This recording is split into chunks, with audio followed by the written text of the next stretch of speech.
Happy Life, Chapter 25. When asked about another person, always give positive feedback. If this is not possible because the person acts reprehensibly, keep silent or speak benevolently. Avoid aggravating his or her situation or making it more well known. You are not an overseer of other people's behavior. You cannot know if yesterday's offender might now be in recovery. Let your opinions always be uplifting and your words helpful. I will very honestly say that I am going to take some time to really think about this lesson. Not that I don't think about all the lessons that we read and we talk about, but this one is particularly difficult because we have this very unfortunate habit, and I would say it's more than a habit, it's a need to not only talk down on people but point out people's limitations and mistakes, errors, because it gives us an instant sense of gratification to see that someone or perceive someone as being different and less than us, and as a result for us to be different and more than someone else.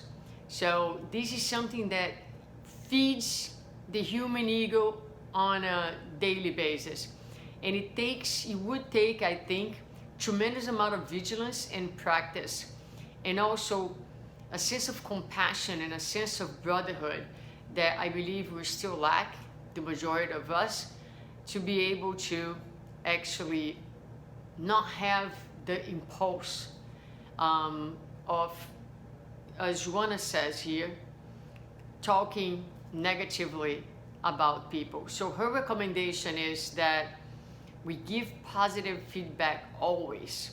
If someone asks about someone, say the best that you can about that person and just be quiet about everything else. If the person is very reprehensible, keep silent. If you cannot say anything, if there's nothing you can say in a benevolent way, then it's better not to say anything, because if we do so, we're aggravating that person's situation. Now, that's not our position to be, as she says, overseer of other people's behaviors. And a lot of times, we're still talking about people that are already in a different position. They're already trying to do better than yesterday.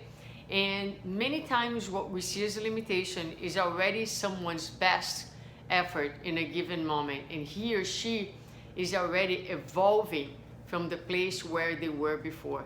So we are very blind in respect to our own inner reality, and much more when we are talking about someone else's experience and reality. We really don't know anything, and usually we are talking from a very cold and unloving place, and also a place of judgment and a place of someone who sees a tiny little fraction of the other human being.